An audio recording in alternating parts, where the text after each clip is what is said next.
हाँ तो दोस्तों इस वीडियो के अंदर हम गाला प्रिसीजन इंजीनियरिंग प्रोडक्ट के आईपीओ के बारे में बात करेंगे और जानेंगे कि इस आईपीओ के अंदर आपको अप्लाई करना चाहिए या नहीं। चलिए शुरू करते हैं।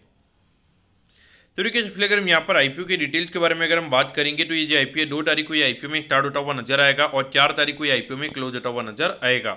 अगर हम इशू साइज की अगर हम बात करेंगे तो हार्डली यहाँ पे 168 करोड़ के लगभग का इशू साइज हमें यहाँ पे ये कंपनी का नजर आता है। इसमें से अगर हम देखेंगे तो अराउंड 135 करोड़ रुपीज यहाँ पे कंपनी के पास में जाता हुआ नजर आएगा। और बाकी अगर हम 33 करोड़ की अगर हम बात करेंगे तो ऑफर फॉर सेल हमें यहाँ पे नजर आता है। ये जो पैसा है यहाँ पे कंपनी के प्रमोटर्स और जो कुछ प्राइवेट इक्विटी इन्वेस्टर्स है उनके पास में ये पैसा हमें जाता हुआ नजर आएगा।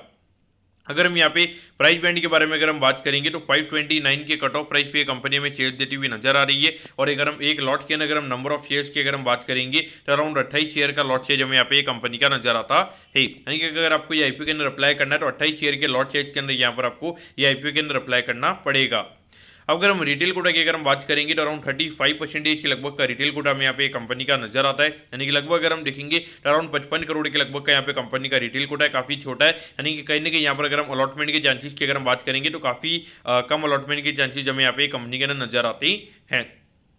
उसके अगर हम यहाँ पे बात करेंगे तो ये जो कंपनी की अगर हम फंडामेंटल्स की अगर हम बात करेंगे तो ये जो कंपनी है अगर हम गाला प्रिसीजन की अगर हम बात करेंगे तो ये कंपनी प्रिसीजन कंपोनेंट्स हमें बनाती हुई नजर आती है। स्पेशली अगर हम बात करेंगे तो ओईएम के लिए जो होती है उनके लिए कंपनी हमें प्रिसीजन कंपोनेंट बनाती हुई नजर आती है, जिसमें अगर हम देखेंगे स्प्रिंग्स वगैरह ऐसे प्रोडक्ट्स ये कंपनी हमें बनाती हुई नजर आती है।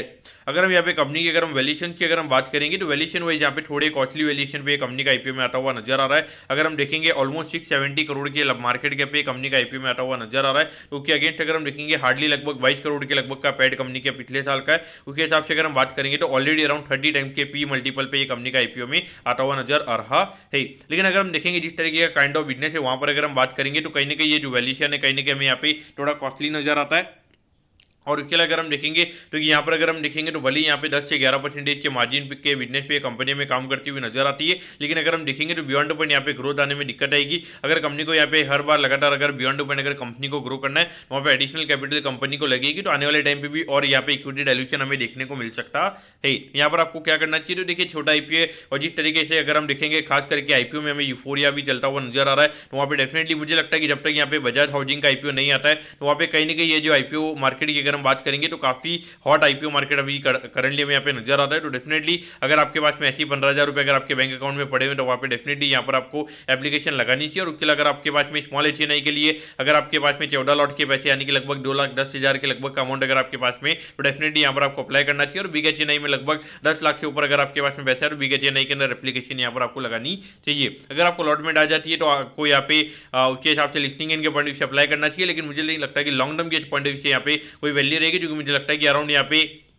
ये कंपनी अराउंड 20 से 30% के प्रीमियम पे ये कंपनी में खुलती हुई नजर आएगी। अगर 30% के प्रीमियम पे अगर ये कंपनी खुलेगी तो वहाँ पे लिस्टिंग पे सीधा अगर हम कंपनी के पी रेशियो की अगर हम बात करेंगे 40 के लगभग का पी रेशियो कंपनी का हो जाएगा। तो वहाँ पे उस मूवमेंट से पैसा बनाना कहीं ना कहीं काफ़ी ज़्यादा मुश्किल हो जाएगा। तो इसीलिए मेरे हिसाब से लॉन्ग टर्म के पॉइंट से मुझे लगता है कि यहाँ पे अवॉइड करना सही रहेगा। तो दोस्तों मैं होप करता हूँ कि गाला प्रिसीजन इंजीनियरिंग प्रोडक्ट के आईपीओ के बारे में आपको सब कुछ समझ में आ गया होगा। अगर आपकी कोई भी क्वेरीज है आप कमेंट कीजिए, मैं जरूर आपके कमेंट पर रिप्लाई करूंगा। ओके दोस्तों, thank you, have a nice day.